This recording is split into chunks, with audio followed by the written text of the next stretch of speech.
Halo teman-teman ATLM Indonesia. Nah, kali ini kita masuk ke kajian khusus masih di seri teknik pengukuran kinetik kimia klinik di channel ATLM Indonesia. Nah, kali ini materi yang kita bahas yaitu pengukuran kinetik enzimatik tidak linier AST dan ALT. Nah, kajian pertama yang perlu kita bahas yaitu mengenai teknik pengukurannya dulu ya.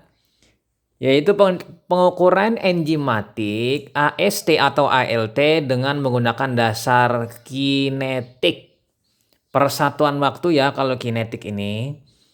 Yang kedua, umumnya dengan menggunakan kinetic increase bila menghasilkan kenaikan absorben persatuan waktu. Nah, increase ini untuk ALP dan gamma GT. Nah, sementara untuk kinetic decrease, nilai menghasilkan penurunan absorben persatuan waktu. Ini untuk AST dan ALT. Ya. Lanjut lagi. Pengukuran menggunakan dasar 3 titik dengan satuan waktu 20 detik atau disingkat K20. Bagi yang menginginkan pengukurannya cepat, singkat, dan tidak terlalu lama untuk satu pasien, atau 60 detik atau K60, kinetik 60 tiap titiknya. Sehingga kalau kita kalkulasi nanti K60 lebih lama ketimbang K20. Ya, kita lihatlah. Apabila K20, maka kalau 3 titik berarti 20 kali 3, 60 detik sudah keluar hasil untuk satu pasien. Plus nanti 30 detik untuk inkubasi di kuvet.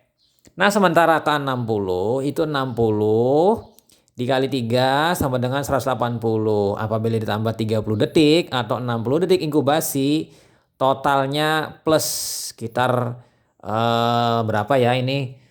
Tambah 30 berarti 210. Ya, cukup lama ya untuk pengukurannya. 4 menitan ya. Oke. Nah, sekarang kita pindah masuk kajian kedua pengukuran kinetik K20. 30 atau 60 detik pertama itu adalah inkubasi. Jadi setelah kita mencampur reagen dan serum, ya kan, itu inkubasi dulu. Kemudian titik awal setelah inkubasi, setelah habis titik 0 hitung mundur 30, 29, 28 titik-titik sampai dengan 0. Nah, ini adalah titik awal setelah selesai inkubasi. Catat absorbennya apabila kita mau menghitung ya.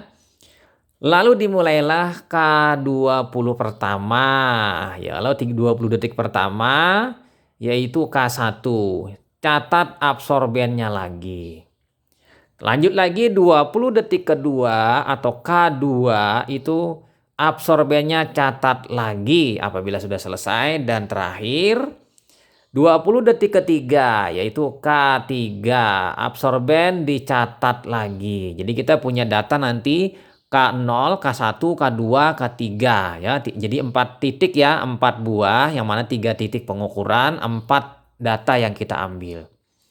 Nah, untuk faktor kinetik biasanya 1746 untuk suhu 37 derajat Celcius ya. Nah, lalu apa ya? Penghitungan delta absorben rata-rata berdasarkan selisih dari titik awal dengan K1. Jadi K1 dikurangi K0. 1 dapat kan absorben pertama. Ya kan? Yang kedua K2 dikurangi K1, dapat absorben kedua. K3 dikurangi K2 sehingga dapat absorben ketiga. Nah, jadi kan absorben pertama, absorben kedua, absorben ketiga. Nah, selisih ketika absorben yang 3 buah ini ya kan dijumlahkan. Ya kan dijumlahkan dapat yang namanya delta absorben. Delta itu segitiga sehingga penjumlahan ketiga-tiganya absorben 1, absorben 2, absorben 3 ya kan selisih ketiga-tiganya 3 buah tadi Kita jumlahkan maka dapatlah delta absorben. Delta absorben tadi dikali dengan faktor kinetik, yaitu 1746. Misalnya absorben pertama 0,02. Yang kedua 0,03. Kemudian yang ketiga 0,04. Jadi 2 tambah 3 tambah 4. Jadi 2 tambah 3 5 tambah 4 9. Jadi 0,09. 0,09 ini dikali dengan 1746. Maka dapat kadar sebenarnya dari pengukuran kinetik tadi. Oke ya, sekarang kita masuk ke kajian yang selanjutnya, kajian ketiga. Perhatikan gambar. Pada gambar itu ada diagonal yang dipotong, ya kan, lurus sesuai dengan panah kuning. Ini artinya adalah pengukurannya linier. Kita lihat titik pertamanya 1,1279. Yang kedua 1,0405, ya kan. Kemudian K2-nya 0,9384. Jadi intervalnya ya tengah-tengah, dan yang terakhir K3-nya yaitu 0,8179. Ini kebetulan saya ngambil K1-nya ini yang berada di 1040,05. Ya kan? Nah, kemudian itu di 7, ya kan? Kemudian ngambil lagi yang di 12 dan yang terakhir adalah di 18. Jadi ini ya. Lalu ini absorbennya kan menurun nih. Antara titik awal itu 1,1 turun ke 1,0, turun ke 0,9, turun ke 0,8. Berarti ini pengukurannya adalah linier karena terjadi penurunan absorben secara teratur memotong diagonal. Ini yang pengukuran ideal untuk pengukuran AST dan ALT di laboratorium. Kita masuk ke kajian selanjutnya, kajian keempat, pengukuran yang tidak ideal seperti pada gambar. Perhatikan gambar, lalu saya beri panah. Nah, pertama, pengukuran dikatakan tidak linier apabila tidak menghasilkan grafik lurus pada diagonal. Lihat slope-nya bagus, intercept-nya bagus juga, hanya sebagian yang terukur, ya kan? Jadi sini kita melihat ya, seharusnya nih memotong seperti diagonal pada gambar sebelumnya, ini rata seperti huruf L. Huruf L ya. Bila tidak linier, maka pengukuran patah seperti huruf L. Ini menandakan substrat yang ada di dalam reagennya itu habis dimakan oleh enzim AST/ALT karena enzim AST/ALT yang tinggi atau aktivitasnya sangat tinggi. Jadi substrat yang disediakan dalam reagen tidak cukup untuk bereaksi dengan enzim dalam spesimen serum. Karena enzim yang diperiksa sangat tinggi atau aktivitasnya sangat tinggi. Karena kita mengukur sini aktivitasnya. Nah, udah kan? Lalu kita masuk ke kajian kelima lagi. Contohnya seperti ini ya. Nah, pada gambar titik awal 1,2707. Cek gambarnya kan, ya kan? K1-nya itu 0,8689. Kemudian K2-nya 0,8449. K3-nya 0,8456.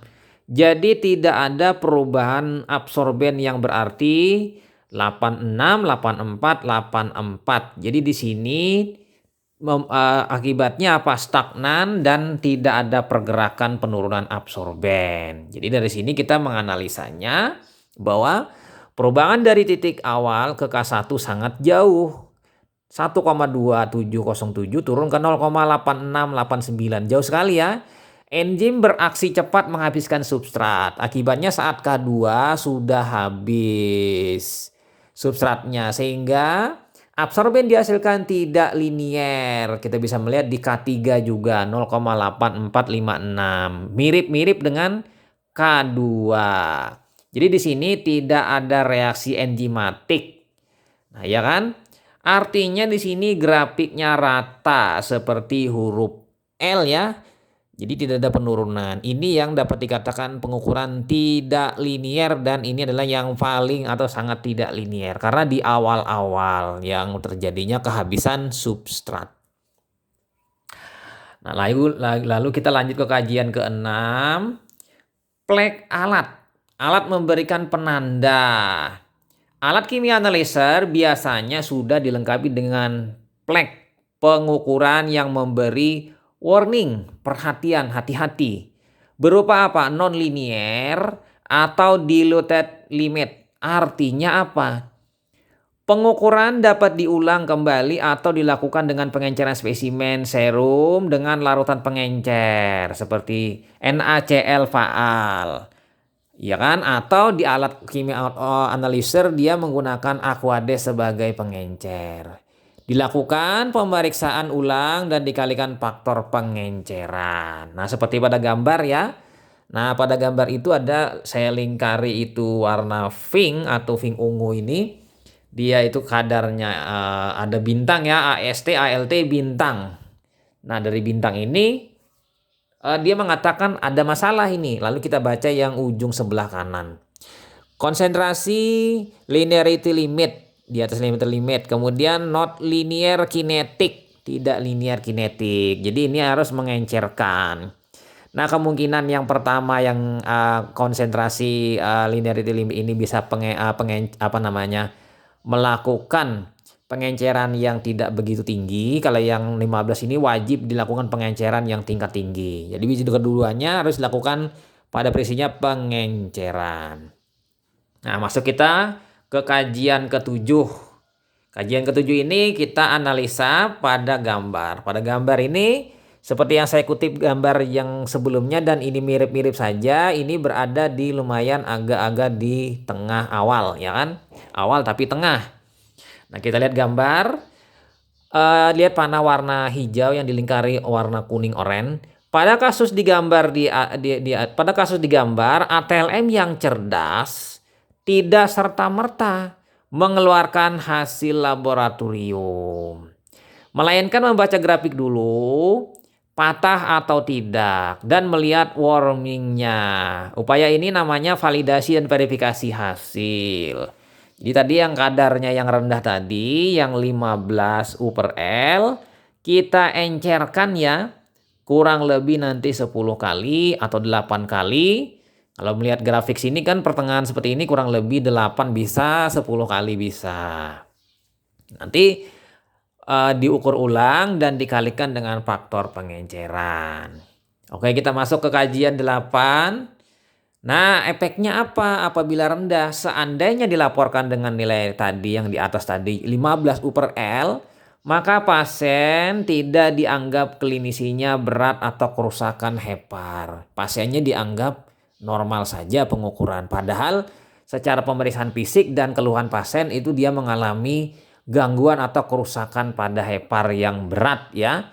Tapi pengukuran laboratoriumnya menunjukkan yang salah atau tidak tepat. Ini kesalahan di laboratorium ya. Lalu seandainya diencerkan dengan 5 kali, 10 kali, atau 20 kali serum pasien tadi, maka inilah kecerdasan ATLM teruji. Cerdas dan berilmu. Penting ya ini. Karena kalau tanpa dasar seperti ini nanti teman-teman tidak akan paham dengan sistem pengenceran serum atau pengenceran spesimen karena kadar yang sangat tinggi. Nah, lanjut nomor 3.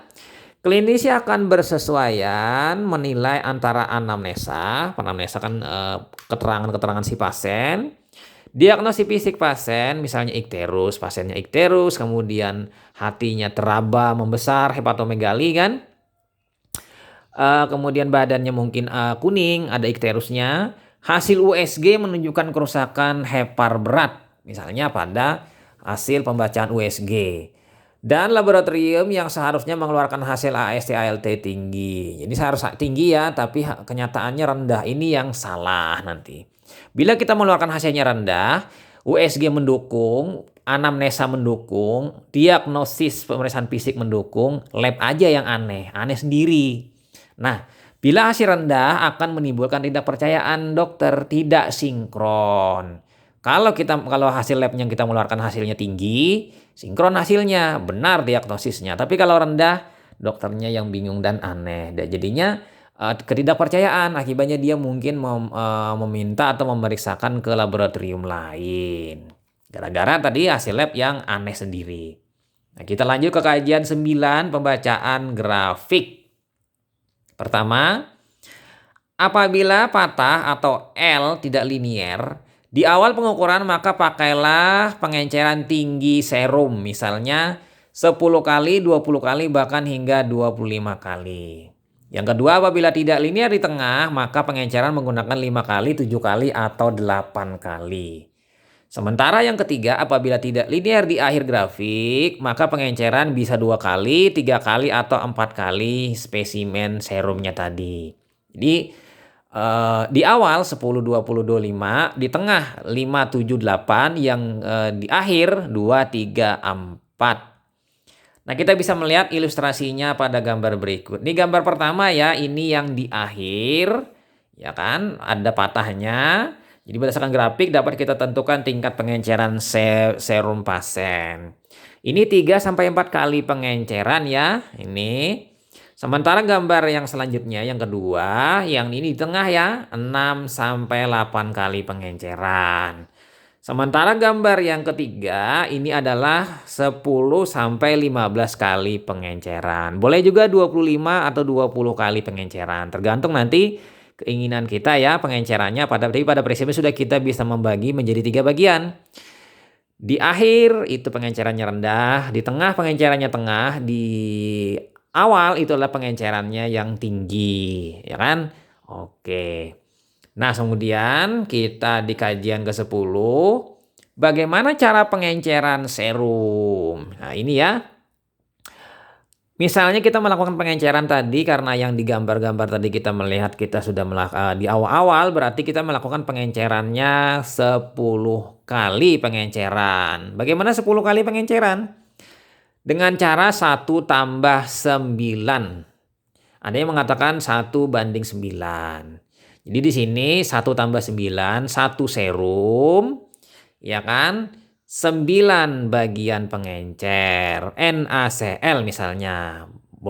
Boleh juga Aquades, karena tidak ada sel, jadi tidak masalah menggunakan Aquades. Lebih bagus Aquades sih dibandingkan NaCl. Lalu dengan dalam bentuk volumenya kita masukkan 100 mikroliter ditambah 900 mikroliter. Bisa juga ditipiskan ya setengahnya. Misalnya 50 mikroliter dengan 450 mikroliter. Atau lebih kecil lagi, 10 mikroliter dengan 90 mikroliter. Campur dan diambil untuk diukur ulang. Sudah kan diukur ulang, keluar hasilnya. Hasilnya tadi dikalikan dengan faktor pengenceran, yaitu tadi 10 kali. Ya kan? Nah, sebagai contoh misalnya kita buat seperti ini. Pengukuran tidak linearnya tadi kan 15 U/L ya. Lalu kita lakukan pengenceran 10 kali dengan cara 100 mikroliter tambah 900 mikroliter. Campur, kita ambil yang pengenceran tadi. Diukur ulang. Setelah diukur ulang, keluar kadarnya. Yaitu 200 U/L. Karena kita mengencerkan 10 kali, maka 200 U/L dikali 10 sehingga keluar kadarnya adalah yang sebenarnya 2000 mikroliter. Ya. Berarti kalau 2000 mikroliter berarti ini adalah kerusakan hepar yang sangat berat ya. Misalnya. Nah, seandainya tadi kita mengeluarkan 15 mikroliter, jadi selisihnya jauh sekali ya dengan 2000 mikroliter. Ini kalau nanti ada suatu hal proses yang membandingkan. Di lab A itu 15, di lab B itu keluarnya 2000, di lab C keluarnya 1500. Jelas salah yang di lab A, yang benar adalah lab B dengan lab C, yaitu tinggi kedua-duanya. Jadi akhirnya si dokter tadi saya tidak akan lagi mengirim pemeriksaan lab ke lab A karena dia salah dalam hal melakukan pengukuran. Ini penting ya bagi teman-teman, supaya teman-teman tidak mendapatkan kerugian, yaitu berkurangnya pelanggan gara-gara hal sepele seperti ini. Oke, itu saja teman-teman materi kita yang kita bahas tentang pengukuran kinetik tidak linier. Jangan lupa subscribe bagi yang baru bergabung, aktifkan lonceng notifikasi. Nantikan materi lainnya. Salam kompetensi dan semoga bermanfaat dan barokah pada kajian-kajian khusus pada kali ini. Saya Marley pamit, sampai jumpa. Bye.